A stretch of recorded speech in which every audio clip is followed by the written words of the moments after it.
And so I want to thank everyone in Queensland, as I have, and those in the Northern Beaches and Melbourne in the past, for the patience that they'll be called on over the next few days. Hopefully that's what it will be.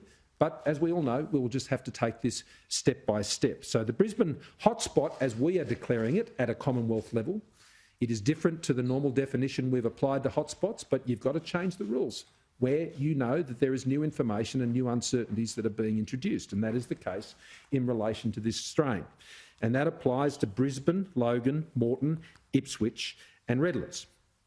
This comes into effect at 6 o'clock this evening, is my understanding, and our message to Australians who are in those areas is stay where you are. Don't go anywhere.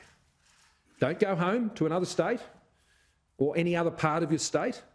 Over the next few days, stay where you are. If you're somewhere else and you are planning to go there, don't. If you are from any of those places and you are somewhere else, you may be here in the ACT, you may be in Western Australia, you may be in Victoria. You should treat yourself as if you are in those places. You should get tested, you should monitor your symptoms, and until you've gone through the testing process, you should remain isolated.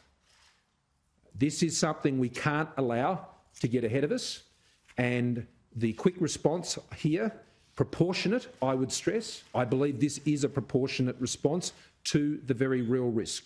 I think all of you know that I've always taken a very balanced approach when it comes to weighing up the risks, the need to keep things open where we can. Certainly had plenty of discussions around that table regarding domestic borders and the like. But where I believe the risk is absolutely proportionate, I can tell you I'll back it in. And on this occasion, I'm advised and believe that this is the most prudent course of action to ensure that the great gains that have been made over the course of this last year are not put at risk by this most recent strain. So, as a result, we decided to take a number of actions today in relation to quarantine and how it operates, as well as in relation to flights. The purpose here is to both reduce and debulk the risk in terms of exposure to the new strain. Starting firstly with arrangements that are substantively already in place on what the Chief Medical Officer would call the should basis, and turning them into the must basis. It is already largely practiced, and particularly I should stress for flights that are being chartered by the Commonwealth Government. And so the Commonwealth Government, these arrangements are already in place in terms of the flights that we are chartering. But this will now be a requirement right across the board. Travellers to Australia must return a negative COVID-19 test result prior to departure to Australia. There will be exemptions in extenuating circumstances, and this could include for seasonal workers from amber risk countries where there is limited access to testing, with mitigation of testing on arrival in Australia. In the Pacific, where this applies, this is not presently an issue, but where we can put those mitigations in place, people will be aware of the challenges in the ag sector, particularly in the harvest, particularly in the stone fruit industry. You know, we need to have tailored responses when it comes to applying this.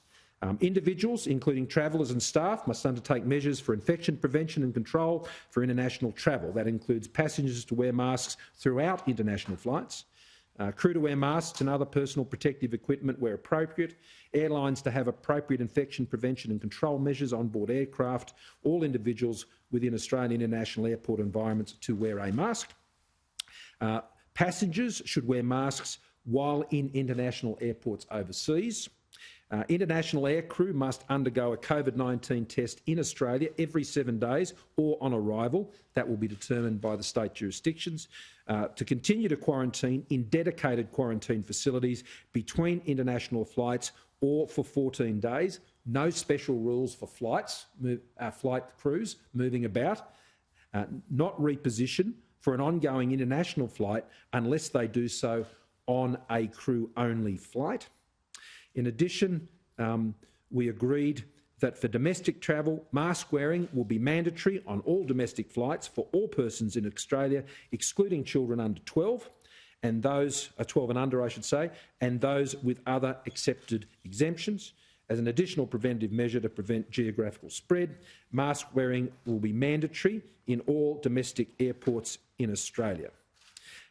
These measures over the course of the next week and the compliance arrangements that sit around that will be put in place by the Commonwealth and the state governments. In addition to these arrangements, we will be reducing till the 15th of February the caps on international arrivals in New South Wales, Western Australia, in Queensland by 50%. That means in New South Wales there'll be a weekly cap of 1,505. In Western Australia, the 50% reduction. These will be finalised with state jurisdictions at 512, Queensland at 500. Victoria, there'll be no change because they're already operating at less than 50% of their current capacity, or we're on their way back. That will be reviewed now by the 15th of February, not under the arrangement we previously had, which was at the end of this month. South Australia, there is no change. They're at 490 at a relatively low level compared to the other jurisdictions. In the smaller jurisdictions, the ACT, the Northern Territory, Tasmania, they are very bespoke arrangements in relation to those airports, and they'll be settled between the Commonwealth and those jurisdictions specifically. In the Northern Territory in particular, they are the primary entry point and will be the sole entry point for chartered flights that the Commonwealth has put in place.